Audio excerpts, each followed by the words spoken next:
It's the Serral waiting room. It's the willing to watch ads while waiting for Serral room.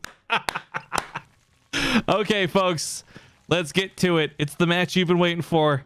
It's a TVZ, of course, and we've seen so many of these through the patch, through this tournament, and we have two absolutely fantastic players squaring off here. Spawning in the bottom right, celebrated by his country, players, and fans alike. Ladies and gentlemen, it is Serral. And his opponent recently made teamless. No longer part of Panda party. Let's start that again. No longer part of Panda Gaming Global. It's the Green Terran Kelazhur. And he sets off for some dirty play in the first game. Proxy's near the watchtower. This is kind of neat because as the SCV builds, it'll periodically reveal vision and let him know if this is in danger of being scouted. It's not, though. However, all memes included, one does not simply proxy Serral.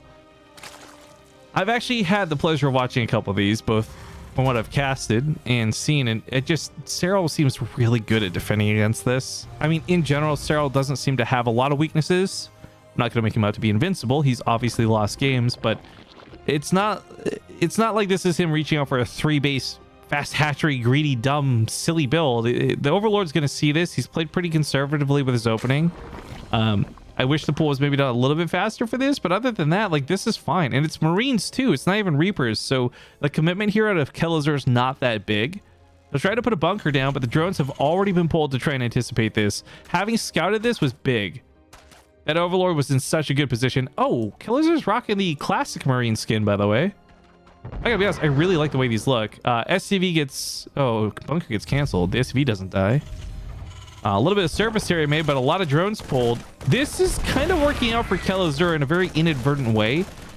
Unfortunately, he's committed to this attack, but at the same time... Oh, doesn't get the cancel. That's a problem. Because I was see, up to this point, everything that had happened, this was Serral losing out on income, having to pull so many drones into the fight, right? If Kelazhur kept Serral here for 1 full minute, Serral is devastated economically. Don't need to kill a lot of drones if you just keep them from mining. But not canceling that bunker takes away some of that advantage. 100 minerals gone for Kelazhur. He's been rounded up. It's a citizen's arrest. The drones get the kill. And the Lings clean up the reinforcements. Bunker's not done. SCVs are gone. And unfortunately, there doesn't seem to be a plan back at home because there's not a full wall off.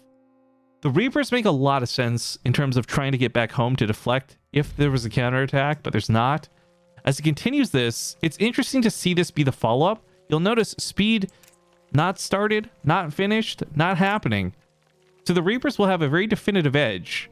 Oh, these are the Tyrador Reapers too, by the way. They got this cool blue jetpacks. This is from the most recent War Chest skin. But yeah, 2 Reapers can totally kill. 3 Reapers especially can kill a queen if they're not supported properly. So the second queen from the main absolutely needs to come back here and help. I'm not sure if Kelazhur is aware that there's no timing for this, but I think with the extreme pull of those drones, he knows the economy was disrupted at least a bit. I really want that creep tumor. He's going to get it. Nice. Barracks lands over here. Oh, interesting choice. Most often what we see is this second barracks ends up floating above the main base and just scouting. But Kelazhur's actually not withdrawing his buildings yet. He's getting a command center down, and he's got a factory on the other side of the field. So he's got a little bit of leeway to stick on this side of the map. Killing creep tumors here is huge, and you're gonna see him dive in for that specifically. Gets the creep tumor. Nice. Big denies here on Serral's attempt to spread this creep out. The Reapers are a little weak. Going in for that tumor might cost him, unfortunately, so I don't think he'll commit to it. But I gotta give credit to this much. I really think Kelazhur's made a good follow-up out of a bad opening. I don't think he's in any position to win this game off of this, but he's making the best out of a bad scenario, and he's doing it really well. I've never really seen anybody follow up a failed Marine 2 racks with Reapers, but I'm kind of impressed with the way it's working out.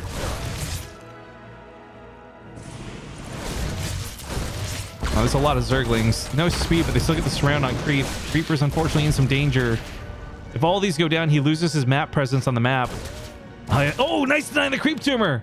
That's the patch change right there, reminding everybody really quickly that you cannot cancel live tumors. But Zergling speed's about to kick in. This Reaper, if it's not dead now, will be shortly. Other side of the map, the wall's not anywhere close to complete, but there are going to be some Hellions out. So if these Lings choose to attack into the natural base, Kelazhur should be okay. Honestly, though, this is a weird build, and I love the way this is developing. Fusion Core is the follow-up to this. Fusion Core is so essential now to starport tech. It's not even about getting a battlecruiser crunked out necessarily, which, by the way, is always nice to do. It's the fact that this is where all the upgrades go now. You rarely need... I don't think there's much you need this tech lab for in terms of tech, other than like a Raven or a Banshee upgrade, because they move the Medevac, the Liberator, and the battlecruiser upgrades all to the Fusion Core. So, pump out the battlecruiser, you can still swap that over for Reactor and not disrupt your tech path like you would in the current version of the game. Again, quickly reminding everybody, this is a patch mod. This isn't actually live yet, but it is the balance patch. We talked a little bit about the battlecruiser stun issues as well. And, Serral doesn't necessarily know this is coming. But to be perfectly clear, 6 queens and 1 spore crawler per base. Oh, there's no spore crawlers per base. Oh. Well, okay, now they're coming down. I was gonna say 6 queens and a spore crawler can easily fend off a battlecruiser, but what they're not gonna be able to do is split their attention between the Hellions and the battlecruisers. These Hellions doing some damage on the front line. If they killed a queen there, would have been hugely helpful and beneficial to the follow-up of this.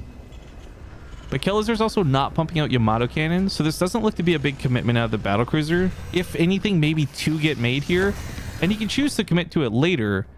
But I really don't think we're going to see much investment to the battlecruisers this game. I do like the emphasis on cleaning up the creep spread, though. This was definitely a weak point when Marine Lord played. It's also mech, so it's interesting. This is a very similar style of play in terms of the follow-up, but a very different player at the helm. So we saw already how Serral handled this once versus Marine Lord, and now we get to see how he handles it here versus Kelazhur. I think that's actually a really cool dynamic, getting to cast these back-to-back like that. Gluten Tag. Hello, fellow German piece of bread. Hi, Party Prophet. I've already exhausted all my bad jokes like 5 hours ago. We used most of them up already on stream. But okay, I like this. The battlecruiser's walking across the map, not teleporting across. Speed doesn't matter because this wasn't rushed out. So this is going to allow him to get across and then have that safety to teleport out. But again, that 1 second stun while the battlecruiser's teleporting, it can be killed, it can be abducted, which, by the way, shouldn't work, but it does. There's a lot of ways to still use the battlecruiser the same way. You just have to leave like, literally 1 second earlier than you normally would plan to. Hellions get fully surrounded here by the Lings, but there's so many of them, they roast up most of the Lings. The Roach is doing the big damage, though, for this attack. That battlecruiser, by the way, cleaned up a lot of creep tumors. I mean, 17 tumors have been shut down and denied this game. Here's Serral at 8 minutes in, and this is what his creep spread looks like. Shocking, to be honest. Not sure I want to commit to play this game, says somebody from chat, but a fan of watching. Dude, you just described probably 80% of this audience. And there's nothing wrong with that. StarCraft 2 is a wonderful game to watch, and it is incredibly stressful and hard to play. I think it is more than fair that you can play League of Legends or Overwatch all day and still love StarCraft to watch. Because that's how I know a lot of people are. I've shaken the hands of a lot of people at events who tell me they haven't touched the game since Wings of Liberty, but they love watching every single game. And I'll ask them too, like, oh, what's your name on Twitch? I'll give you a shout out next time. And they're like, oh, we don't have an account. We just watch. So I know there's a bunch of normies lurking out there in the world. This is my shout out to you. Just a blanket thank you to all you guys for being part of the fan base that keeps this game alive. We got Magfield Accelerators coming out and Blue Flame. This command center unfortunately gets canceled, but this goes into what we were missing before. And I really didn't think Kelazhur would continue the investment in battlecruisers this game, but let's talk about how this complements a little bit better than the way it did with Marine Lord, right? If you watched the previous series, you watched the battlecruisers die to little to no air support. That's because the reliance was upon Thors. This time, the dependency is more on Cyclones, which absolutely destroy anything with the armored tag, especially those Corruptors. So if the Cyclones are, in theory, taking care of the Corruptors, the battlecruisers take care of everything else. Hellions are just kind of the bridge in between of your mineral dump. Kelazhur, by the way, has a lot of minerals to dump at the moment. Unfortunately, as the attack does progress, though, it's a little bit difficult to... He's spread a bit thin between 4 bases. This is not even a full wall off right now. Tanks are in an okay spot to try and deflect this, but for the most part, Ravagers are going to tear down these depots. Kelazhur is making what looks like a sporadic wall, and I'd make an Alpha Star joke right now, but this is actually a really nice move to make because it will still force a funnel into the attack. Tanks, unfortunately, get corrosive piled upon. Teleports away that battlecruiser. Serral will likely give chase to this though, because there's no anti-air to push back. And unfortunately, while Cyclones were on the way, they didn't hit the timing they needed to. GG. Serral takes game 1 versus Kelazhur. Okay, we're hopping into game number 2. The bottom right, we have the red Zerg player. It's, of course, Serral. And no surprise, he leads it with a 1-0. To the top left, we have the green Terran. It's Kelazhur. Wait, you're Canadian? Yep. I say Deckel. I like bagels. And I apologize for saying sorry. Deal with it. Don't lie, we know you're just trying to sneak shekels into your wallet. I wish. Here's the thing. If I was trying to sneak shekels, I would have hit that 3-minute button. Because I could run, you could have 10,000 people tuning in. A 30-second ad doesn't do jack squat. It's like the same as a pre-roll. Pre-roll, that's what makes me so mad. I don't want to get too much into it because we're casting Serral and Kelazhur, but pre-rolls generate so little money. It makes no sense to piss off every single viewer that comes to your stream for such little gain. Anyways, Serral and Kelazhur. This really bums me out, to be honest. I didn't think Kelazhur would keel over quite like that, but he did also stretch himself very thin, as I kind of described aptly right before the end. And one of the big things about that was splitting himself between his 3rd and his 4th. It meant he didn't have as much money to, say, complete the wall that he would have liked. Oh, thank you, Eros. It also meant that he didn't have the extra units maybe necessary to defend that push. But I think most of all, despite the use of the battlecruisers, it really did feel like Kelazhur, that's the weird combo. Kelazhur didn't have the information to see that attack coming. Or maybe he didn't, he just felt overwhelmed either way. But the point was, Cyclones weren't there, but they were about to be. So much... Oh, did you sub to try and make me say your name? Because I am gonna give this one shot, and it's gonna be terrible. Thank you, 9 Us Rioj for the sub.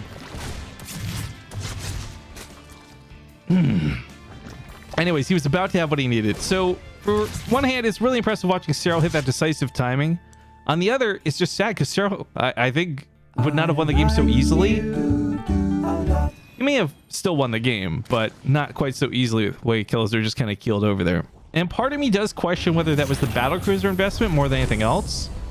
I like battlecruisers in a lot of these scenarios, but it's very clear now from watching the series prior to this and the one that we're watching now that Serral does not fear battlecruisers. He's very comfortable dealing with them if he needs to. Oh, nice creep tumor snipe. Thank you, Malipucci, for the 14 months. And Got Nugs, thank you for the 27. At Home Dad Gamer. No, please don't watch that clip. I don't... Why do you guys do this to... Oh, Rifkin has more than a couple of viewers. We better start linking the embarrassing clips of him never saying things correctly. It's a Liberator this time around instead of a battlecruiser. Liberators, unfortunately, are not that great, I feel, with players who are prepared and anticipating for them. And in many different games you watch Serral, he has Spore Crawlers down exactly when he needs them. And he'll see the 3rd command center. He'll not quite see... Oh, no, he will see the timing of the Liberator, actually, with the 2nd Overlord. Wait, didn't you just sub? How? Wait, how's that? Erios? Thank you for the sub again? Question mark? Oh no, you cheered bits earlier is what it was. Sorry, my mind's gone. I've been doing this for 7.5 hours solo. I'm going to make mistakes at this point. There's been a lot of emphasis on denying the creep spread, and absolutely rightfully so. It's just very interesting watching this dynamic where you remove infestors or infested Terrans from the game because free units are kind of broken. It's the same kind of idea here. These creep tumors, not quite free units, but essential to the spread of this game, forcing these Hellions to take engagements and damage they otherwise wouldn't want to do and take. I mean, normally creep spread is something Terran players fight over anyways, but there seems to be a little bit of extra emphasis on this more recently. With the patch change, I guess, really hoping to abuse Zerg players, but almost getting one of the queens on the front line, but a transfuse goes in, keeps her alive. A little bit of cat and mouse now with the Spore Crawler and the Liberator, but this Liberator, despite dying and not getting too many kills, It has managed to deny a pretty significant amount of mining, and if we take a quick peek at the income graph... Oh, hold on. Hold on. I want to see if he snipes these tumors. Gets one, should get two. Nice. This is a Hellion for it. We'll say worth it. Yeah, as expected, the income is kind of just spiking all over the place. Obviously, this is where the drones were pulled the first time. Now Kelazhur has 64 workers. He's getting back on track as he gets back to mining. And Kelazhur will catch up himself in a little bit after the orbital lands here. Income is such a weird balance in StarCraft 2, but Zerg just seemed to run away with it in most games when done correctly.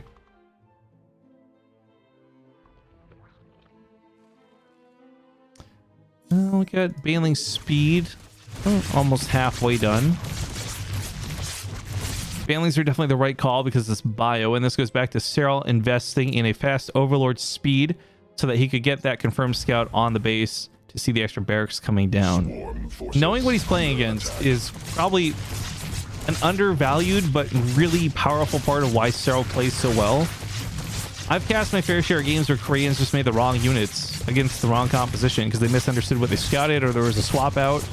I mean, yesterday we had this really awesome game where Tasia started mech, but in the middle of the game started transferring over to bio, including stim and upgrades and everything, right? Being able to catch your opponent off guard with the unit type is pretty important because if you're going mech and your opponent goes banelings, you're going to have a great time. If you're going bio and your opponent goes roaches, it's not as easy to clean you up. There's just a lot of back and forth for what's better versus what in this game. I mean, banelings beat marines, tanks snipe the banelings. There's just a lot to consider, but oh, these Hellions caught out in the open. Serral was going to use banelings, but he realizes he doesn't even need to. Just pulls this back immediately, and now he's going to finish cleaning up the rocks. Kelazhur may try and reach here before the rocks are down. That would be his best time to hit an attack with a siege tank up on the high ground. But, you know, Serral's been chipping away at these rocks for a long time and for good reason. He wants these down. It's advantageous to have this avenue opened up and not leave it here for these tanks, for example, to abuse. Now, slightly out of range, he can't quite reach the queens here. Those rocks are so close to going down. Once they break, it's going to be easy for Kelazhur to get in. Meanwhile, there are some banelings set up over to the top side. Looks like they're just going to rejoin the army. 1-1 timing for Kelazhur is really nice for this push, by the way. These Marines have got a huge, very distinct upgrade lead. But despite his best efforts to keep those rocks alive, Serral does tear them down. Now we're on creep territory with banelings on speed. This is a better fight for Serral every time it's on creep.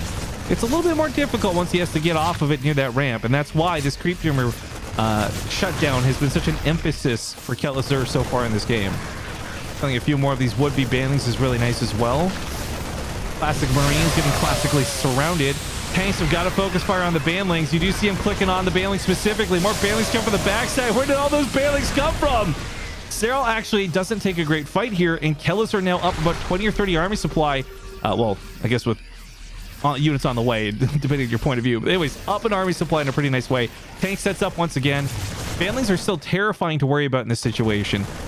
But while all of this goes on, Kelazhur's not being harassed at home. He actually gets to have an economy. He gets to match Serral when it comes to money, and he doesn't fall behind in this game terribly so. It does look like Serral's setting up another flank, but Kelazhur's already ready to start falling back for this. Marauder or two in the mix and a pre-spread of these Marines makes it very difficult for Serral to get the big hits. And with such a numbers advantage and more tanks joining the front line, time doesn't seem to favor Serral in this instance. Not unless Kelazhur starts making some big mistakes against the banelings, but I mean, grabbing another queen here almost, shutting down so many creep tumors. Serral's at the north ready to pounce, and I think he's setting up for that right now as we speak. So he comes in from several different angles, super zoom out to see this happen. And this time around, Kelazhur's not going to get away as clean, but he should still win this fight. And with this supply being what it is, he's putting the screws to Serral on this one. Oh, Zerg TV's like, I don't want to watch this game worse. He's such a Serral fan. He can't watch him lose, but GG. Kelazhur ties it with a 1-1. Now, sadly, dear casual StarCraft fans out there who don't understand this tournament, that will be the end of this series. There is no game 3 as it's not a best of 3. So what ends up happening here is we start deferring to map scores later on. For now, though, an excellent win for Kelazhur, getting 1 point on the board versus one of the most difficult players in this group. Things are looking good for Kelazhur for his results, and I wish him well for his future games. As far as what's coming up next, guys, I can't super promise a lot. As the main stage starts reserving games, it does take away my ability to pick certain games. But I'm going to try and just get matches. My goal is just to keep the stream rolling. I also have a friend I'm going to try and call to join for a cast or two. And we'll be back in a few moments. So if you guys enjoyed the show, I hope you hit the follow button. That'd be awesome. If you really like this show, I hope you consider maybe subscribing or donating, as this is a passion show. And maybe I'll go buy some Subway later or something. But for now, commercials. I'll see you guys in a little bit. Hopefully it won't be too long before our next game. But regardless, I will be in chat updating you guys once I know what we're doing. So stay tuned. Be back soon. It's up at trees. I've been trying to get Sal to cast with me for like a year. I don't think he's coming. I wish he would.